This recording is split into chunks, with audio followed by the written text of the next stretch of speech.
Hello friends, स्वागत है आपका हमारे यूट्यूब चैनल पे। फ्रेंड्स, ये टीजीटी, पीजीटी, जीआईसी नेट में पूछे जाने वाले बेहद ही महत्वपूर्ण प्रश्न हैं, तो इन्हें आप एक बार ज़रूर पढ़ लीजिए। और फ्रेंड्स, अगर आपको हमारा वीडियो पसंद आए तो लाइक और सब्सक्राइब ज़रूर कर लीजिए, जिससे आपको नेक्स्ट वीडियो का नोटिफिकेशन मिल सके। तो चलिए फ्रेंड्स, हम क्वेश्चन शुरू करते हैं।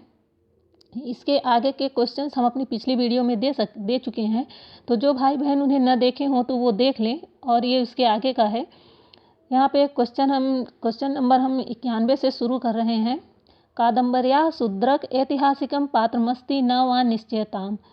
तो यहाँ पे क्वेश्चन पूछ रहा है कि कादम्बरी में क्वेश्चन है कि कादम्बरी में राजा शूद्रक ऐतिहासिक पात्र हैं कि नहीं, यह क्या निश्चित नहीं है, तो यह किस प्रकार के पात्र हैं। तो यहाँ पे आपका ऑप्शन नंबर बी राइट हो जाता है, कल्पित पात्र। यहाँ विद्वानों बहुत से इस विषय को लेकर कि शूद्रक ऐतिहासिक पात्र हैं कि नहीं, इस विषय को लेकर विद्वानों में मतभेद है, लेकिन बहुत ज़्यादा विद्वान यह मानते हैं कि शूद्रक एक कल्पित ऐतिहासिक न होकर कल्पित पात्र हैं। तो इस दृष्टि से यहाँ पे option number B right answer हो जाता है, कल्पित है। नेक्स्ट देख लेते हैं, नीति शतकम का रचितवान। नीति शतकम के रचयिता कौन है। तो यहाँ पे आपका ऑप्शन नंबर ए राइट आंसर हो जाता है, भर्तृहरि। यहाँ पे क्या हो जाएगा, राइट हो जाएगा। नीति शतकम के रचयिता भर्तृहरि जी हैं। इसके अलावा इन्होंने श्रृंगार शतक, वैराग्य शतकम और वाक्यपदीय नामक ग्रंथ लिखे हैं। इनके तीनों ये शतक त्रय के नाम से प्रसिद्ध हैं, और जबकि वाक्यपदीय व्याकरणिक ग्रंथ है। यह 3 कांडों में विभक्त है। नेक्स्ट क्वेश्चन देख लेते हैं, उत्तर रामचरिते अंकास्ति। तो यहाँ पे उत्तर रामचरित में कितने अंक हैं। तो यहाँ पे आपका आंसर ए राइट आंसर हो जाएगा, 7 अंक। तो यहाँ पे कितने अंक हैं। तो यहाँ पे उत्तर रामचरित में 7 अंक हैं। और इस उत्तर रामचरित नाटक में छायांक एवं गर्भांक की भी व्यवस्था की गई है। प्रथम अंक का नाम चित्रविधि दर्शन है और अंतिम अंक का नाम इसमें छायांक है। नेक्स्ट क्वेश्चन देख लेते हैं, भवभूते उत्तर रामचरिते किम नाम प्रथमो अंक है। अभी हमने आपको ऊपर बताया है कि प्रथम अंक का नाम चित्रविधि चित्रदर्शन है। यहाँ पे आपका राइट आंसर हो जाएगा ऑप्शन नंबर सी, चित्रदर्शनम। क्या हो जाएगा राइट आंसर, सी, चित्रदर्शनम। तो भवभूति उत्तर रामचरित नाटक में यहाँ के भवभूति रचित उत्तर रामचरित नाटक में 7 अंक हैं। आप इनके नाम भी नोट कर लीजिए। पहले अंक को चित्र दर्शनम, दूसरा पंचवटी प्रवेश, तीसरा छायांक, चौथा कौशल्या जनक मिलन, 5वां कुमार विक्रम और 6वां कुमार प्रत्यभिज्ञान और 7वां गर्भांक कहा गया है। नेक्स्ट देख लेते हैं, भवभूते स्थिति कालः किमस्ति। तो यहाँ पे आपका राइट आंसर हो जाएगा ऑप्शन नंबर सी, 7वीं शताब्दी ईस्वी। भवभूति का स्थिति काल 7वीं शताब्दी के लगभग माना गया है। और इनका जन्म दक्षिण भारत में पद्मपुर नामक नगर में हुआ है। इनके पिता का नाम नीलकंठ था और इनकी 3 नाट्य कृतियाँ हैं। पहला है महावीर चरितम, दूसरा है मालती माधवम और तीसरा है उत्तर रामचरितम। नेक्स्ट क्वेश्चन देख लेते हैं हम, इत संज्ञा विधायकम सूत्र अस्ति। तो यहाँ पे आपका option number C right answer हो जाएगा, हलंत्यम। इत संज्ञा विधायक सूत्र हलंत्यम है, क्योंकि हलंत्यम सूत्र की वृत्ति में लिखा है, उपदेशे अन्यत्यम हलिस्त्यात् उपदेश आद्योच्चारणम, अर्थात उपदेश अवस्था में अन्यत्य हल इत संज्ञक होता है।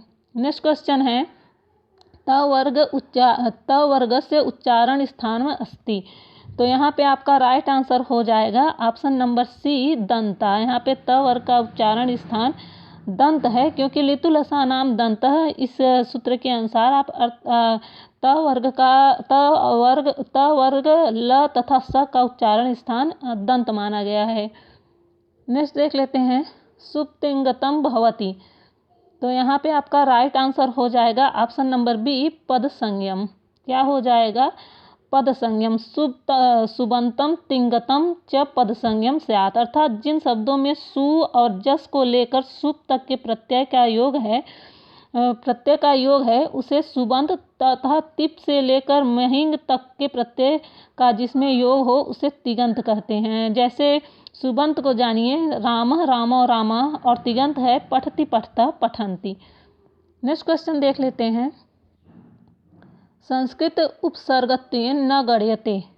तो यहाँ पे संस्कृत उपसर्ग में किसकी गणना नहीं की गई है, तो यहाँ पे आपका option number D right answer हो जाएगा। संस्कृत उपसर्ग में यत नहीं होता है, परा निसम ये होता है, पर यत यहाँ पे आपका नहीं होगा। संस्कृत में 22 उपसर्ग होते हैं, तो इसे हम देख लेते हैं। आप जानिए ये कौन कौन से हैं, इसे नोट करना चाहे तो नोट भी कर लीजिए।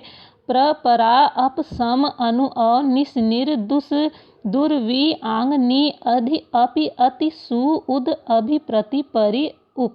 ये 22 प्रत्यय हैं इसके संस्कृत के। नेक्स्ट क्वेश्चन देख लेते हैं। माफ़ करिएगा, उपसर्ग हैं। नेक्स्ट क्वेश्चन देख लेते हैं। संस्कृत इति वर्णस्य उच्चारणे कः बाय प्रयत्न। तो यहाँ पे आपका option number B right answer हो जाएगा, अघोषः। स वर्ण का यहाँ पे स इति वर्णस्य उच्चारणे कः बाह्य प्रयत्न, तो यहाँ पे ऑप्शन नंबर बी राइट हो जाएगा, अघोषः। स वर्ण का उच्चारण स वर्ण का उच्चारण में अघोष बाह्य प्रयत्न होता है। क्या होता है? अघोष बाह्य प्रयत्न होता है। और प्रयत्न दो प्रकार के होते हैं। पहला प्रयत्न अभ्यंतर प्रयत्न और दूसरा बाह्य प्रयत्न होता है। और अगर आप जानना चाहें तो अभ्यंतर प्रयत्न के भी 5 प्रकार होते हैं। पहला स्पृष्ट, दूसरा होता है ईषत् स्पृष्ट, तीसरा होता है ईषत् विवृत्त, और चौथा होता है विवृत्त, और पांचवा होता है संवृत्त। और बाह्य प्रयत्न 11 प्रकार के होते हैं, जो इस प्रकार से हैं: विवार, संवार, श्वास, नाद, घोष, अघोष, अल्प प्राण, महाप्राण, उदात्त, अनुदात्त, स्वरित। ये 11 प्रकार के बाह्य प्रयत्न हैं आपके। नेक्स्ट क्वेश्चन देख लेते हैं। स इति वर्णस्य उच्चारण स्थानमस्ति। तो यहाँ पे इस स का उच्चारण स्थान पूछ रहा है, तो इसका उच्चारण स्थान मूर्धा होता है। तो यहाँ पे आपका राइट हो जाएगा ऑप्शन नंबर डी मूर्धा। क्या हो जाएगा? ऑप्शन नंबर डी मूर्धा। इसे इस तरह से भी पढ़ा जाता है। ऋतु रसाणाम मूर्धा के अनुसार री, ट वर्ग, र और स का उच्चारण स्थान मूर्धा होता है। और तालु का इचु यसा नाम तालु होता है, अर्थात ई और च वर्ग और य और स का उच्चारण स्थान तालु हुआ। और लितु लसा नाम दंतः और यम अंगड़ा नाम नासिका। इसका इस तरह से आप याद करेंगे तो ये आपको जल्दी याद हो जाएगा। नेक्स्ट है दंतेषु अंतर्भवति। तो यहाँ पे आपका राइट आंसर हो जाएगा ऑप्शन नंबर सी आपका राइट आंसर हो जाएगा। ल का उच्चारण स्थान दंत होता है। लितु लसानाम दंतः, इसके अनुसार ल, त, थ, द, ध, न, ल और स का उच्चारण स्थान दंत होता है। जबकि ए द तो कंठ तालु, अर्थात ए और ए का उच्चारण स्थान कंठ तालु होता है। नेक्स्ट देख लेते हैं। कादयो मावसाना वर्णा। तो यहाँ पे आपका राइट आंसर हो जाएगा ऑप्शन नंबर ए स्पर्शा। ऑप्शन नंबर ए स्पर्शा यहाँ पे राइट आंसर हो जाएगा। अर्थात कादयो मौसाना स्पर्शा अभ्यंतर प्रयत्न 5 प्रकार के माने गए हैं। कौन कौन से? तो स्पृष्ट, ईषत् स्पृष्ट, ईश द्विवृत्त और विवृत्त संवृत्त। इस तरह से यह 5 माने गए हैं। नेक्स्ट देख लेते हैं। अंत्यादलः पूर्वो वर्णः। तो यहाँ पे आपका राइट आंसर क्या हो जाएगा? ऑप्शन नंबर ए उपधा। ऑप्शन नंबर ए उपधा आपका राइट आंसर हो जाएगा। अर्थात अंतिम अल के ठीक पहले वर्ण की उपधा संज्ञा होती है। अलो अंत्यात् पूर्व उपधा। इस सूत्र से स्पष्ट है कि अंतिम अल प्रत्याहार से पूर्व वर्ण की उपधा संज्ञा हो जाती है। नेक्स्ट क्वेश्चन है अधोलिखितेषु यण संधेय रूपम विद्यते।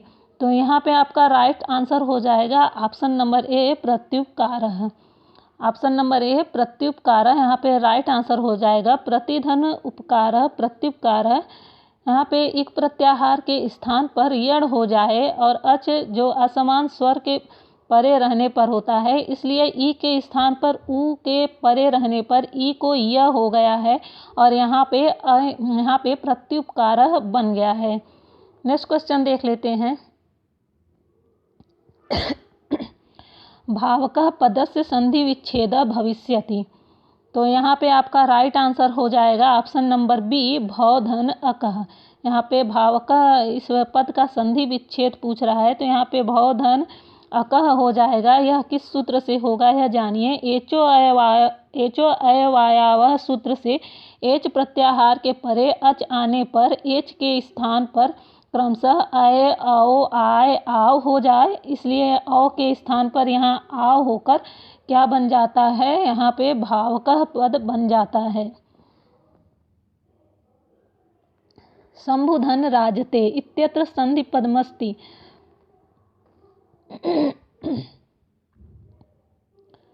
शंभुधन राजते इत्यत्र संधि पदमस्ति, तो यहाँ पे आपका राइट आंसर हो जाएगा ऑप्शन नंबर डी, शंभु राजते। ऑप्शन नंबर डी, शंभु राजते। शंभु राजते का संधि पद शंभु राजते है। सर्वप्रथम शंभुस प्लस राजते बना, उसके बाद शंभूर प्लस राजते बना, और रोधि सूत्र से पूर्व र का लोप होकर ढलोपे पूर्वस्य दीर्घोऽण सूत्र से शंभु राजते यह पूरा शब्द बन जाता है। नेक्स्ट देखते हैं, कस्मिन् पदे दीर्घ संधि अस्ति। तो यहाँ पे पूछ रहा है किस पद में दीर्घ संधि है, तो यहाँ पे आपका राइट आंसर हो जाता है नास्ति। नास्ति पदी दीर्घ संधि अस्ति। अकः वर्णे सदीर्घ सूत्र से अक प्रत्याहार के बाद सवर्ण अक होने पर क्या हो जाता है, दीर्घ हो जाता है।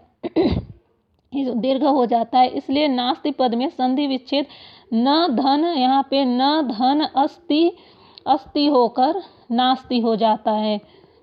यहाँ पे क्या हो जाता है, न का अ तथा अस्ति का अ मिलकर दीर्घ होकर नास्ति बन जाता है। नेक्स्ट देख लेते हैं, उपकृष्णम इत्यत्र समासो अस्ति। तो यहाँ पे आपका राइट आंसर हो जाएगा ऑप्शन नंबर सी, अव्ययी भावः। उपकृष्णम इत्यत्र समास अव्ययी भाव अस्ति। यहाँ पे पूर्व पद प्रधानो अव्ययी भाव, जिस समास का पूर्व पद प्रधान होता है उसमें अव्ययी भाव समास हो जाता है। जैसे पढ़ा होगा आप लोगों ने, यथा शक्ति, यथा काम या उपकृष्णम, इस तरह से इसके और भी रूप होंगे। नेक्स्ट देखते हैं, अच्छ सौंडः इत्यस्य लौकिक विग्रह अस्ति। तो यहाँ पे आपका राइट आंसर हो जाएगा ऑप्शन नंबर बी, अच्छेषु सौंडः। अच्छ सौंडः इत्यस्य लौकिक विग्रह हो जाता है अच्छेषु सौंडः। जिस समास में उत्तर पद प्रधान होता है उसे तत्पुरुष समास कहते हैं, और सप्तमी तत्पुरुष के अनुसार सौंडः आदि समर्थक शब्दों के साथ यह समास लगता है। नेक्स्ट क्वेश्चन देख लेते हैं, अनुरूपम पदस्य विग्रह स्यात्। अनुरूपम पदस्य विग्रह यहाँ पे पूछ रहा है, तो ऑप्शन नंबर सी इसका राइट आंसर हो जाएगा, रूपस्य योगम। रूपस्य योग्यम यहाँ पे राइट आंसर हो जाएगा। नेक्स्ट क्वेश्चन देखते हैं, द्रोणो व्रीहि इत्यत्र द्रोण शब्दोत्तर प्रथमा विभक्ति कस्मिन् अर्थे भवति। तो यहाँ पे आपका राइट आंसर हो जाएगा ऑप्शन नंबर यहाँ पे सी, परिमाण मात्राधिक्ये। ये राइट आंसर हो जाएगा। यहाँ पे द्रोणो व्रीहि में द्रोण में प्रथमा विभक्ति परिमाण मात्रा में हुई है, जबकि व्रीहि में प्रथमा विभक्ति प्रतिपदिकार्थ मात्रा से हुई है। नेक्स्ट देख लेते हैं,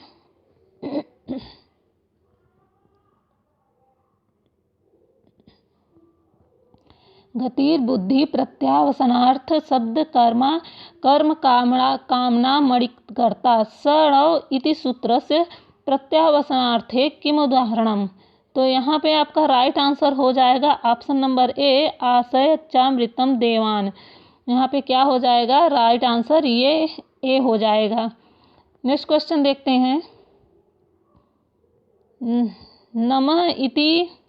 नमः इति अव्ययस्य योगे विभक्ति प्रयुज्यते।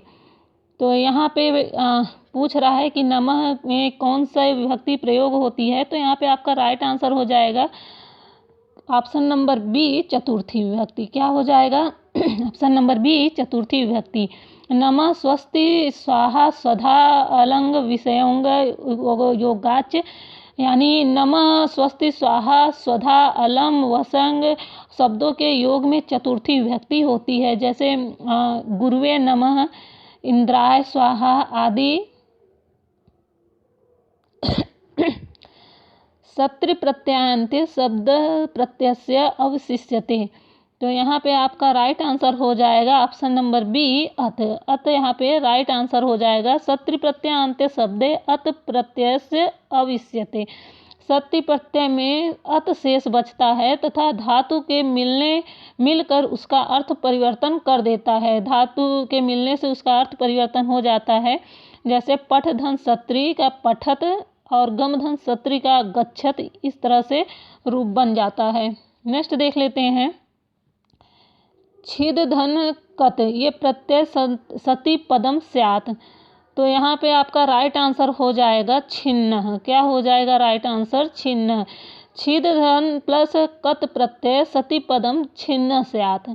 यदि निष्ठा प्रत्यय ऐसी धातु के उपरांत आवे जिसके अंत में र अथवा द हो तो निष्ठा के त के स्थान में न हो जाता है और उसके पूर्व द को भी न हो जाता है। नेक्स्ट देख लेते हैं। कत कत्वतु प्रत्ययो संज्ञा अस्ति। तो यहाँ पे आपका राइट आंसर हो जाएगा ऑप्शन नंबर डी निष्ठा। क्या राइट आंसर हो जाएगा? ऑप्शन नंबर डी निष्ठा, अर्थात कत तथा कत्वतु प्रत्ययों की निष्ठा संज्ञा होती है। निष्ठा संज्ञा भूतकाल के अर्थ में सभी धातुओं से होती है, जैसे हस्ति, हसितवान, कृतः का कृतवान। नेक्स्ट देख लेते हैं। पितृ शब्द से द्वितीया बहुवचनम चिनुत। तो यहाँ पे आपका क्या हो जाएगा राइट आंसर? यहाँ पे आपका राइट आंसर हो जाएगा ऑप्शन नंबर सी पितृन। क्या हो जाएगा? ऑप्शन नंबर सी पितृन। और पिता शब्द का यहाँ पे शब्द से द्वितीया बहुवचनम पितृन अस्ति। यहाँ पे पिता शब्द का रूप इस तरह से चलता है। द्वितीया का देख लेते हैं। पितरम पितरौ पितृन, इस तरह से इसका रूप चलेगा। नेक्स्ट क्वेश्चन है। पुल्लिंगे इदम शब्द से तृतीया बहुवचनम अस्ति। तो यहाँ पे आपका राइट आंसर हो जाएगा ऑप्शन नंबर डी। यहाँ पे आपका राइट आंसर क्या हो जाएगा? ऑप्शन नंबर बी ए भी है। क्या राइट आंसर हो जाता है? ए भी। पुल्लिंगे इदम शब्द से तृतीया व्यक्ति बहुवचनम रूपम ए भी अस्ति। और पुल्लिंग में इसका रूप इस तरह से, पुल्लिंग में इसका तृतीया का रूप इस तरह से चलेगा। अनेन आभ्याम ए भी, अनेन आभ्याम ए भी, इस तरह से इसका रूप चलेगा। नेक्स्ट क्वेश्चन देखते हैं। एकोन सप्तति कौन सी संख्या है? यहाँ पे पूछ रहा है एकोन सप्तति कौन सी संख्या है। तो यहाँ पे आपका राइट आंसर डी हो जाता है। एकोन सप्तति संख्या 69 के लिए कहा गया है और यहाँ पे 69 आपका राइट आंसर हो जाता है। नेक्स्ट क्वेश्चन देख लेते हैं। 89 का संस्कृत रूप होगा, 89 का संस्कृत रूप होगा। तो यहाँ पे आपका राइट आंसर हो जाता है सी एकोननवति है। यहाँ पे क्या हो जाएगा? एकोननवति। और 80 के लिए 80। ठीक है। नेक्स्ट देख लेते हैं।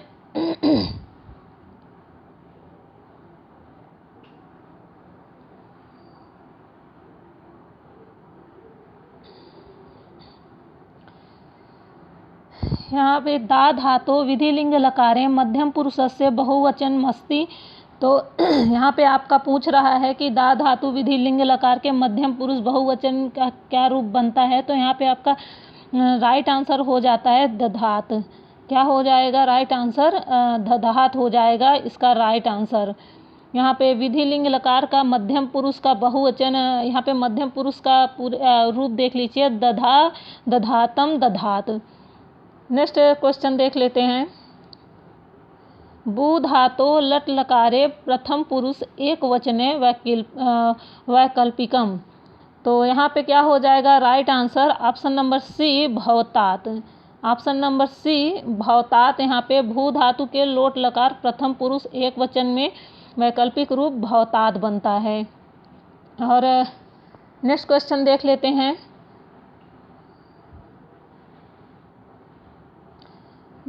नेक्स्ट क्वेश्चन है।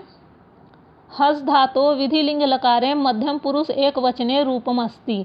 तो यहाँ पे आपका राइट आंसर हो जाएगा ऑप्शन नंबर सी हसे। हसे आपका राइट आंसर हो जाएगा हस धातु के विधि लिंग लकार के मध्यम पुरुष एक वचन में रूप हसे। इसका रूप इस तरह से देख लीजिए चलता है हसे, हसेतम, हसेत। यह मध्यम पुरुष का रूप चलेगा। नेक्स्ट क्वेश्चन है मानव पुण्य का फल चाहते हैं, अस्य वाक्यस्य संस्कृतानुवादः अस्ति। तो यहाँ पे आपका राइट आंसर हो जाएगा ऑप्शन नंबर, यहाँ पे राइट आंसर हो जाएगा ऑप्शन नंबर बी। यहाँ पे मानवा पुण्यस्य फलम इच्छन्ति, मानव पुण्य का फल चाहते हैं, इसका संस्कृत अनुवाद हो जाएगा मानवा पुण्यस्य फलम इच्छन्ति। मानवा में प्रथमा विभक्ति बहुवचन है तो इच्छन्ति में भी प्रथम पुरुष बहुवचन का रूप ही चलेगा।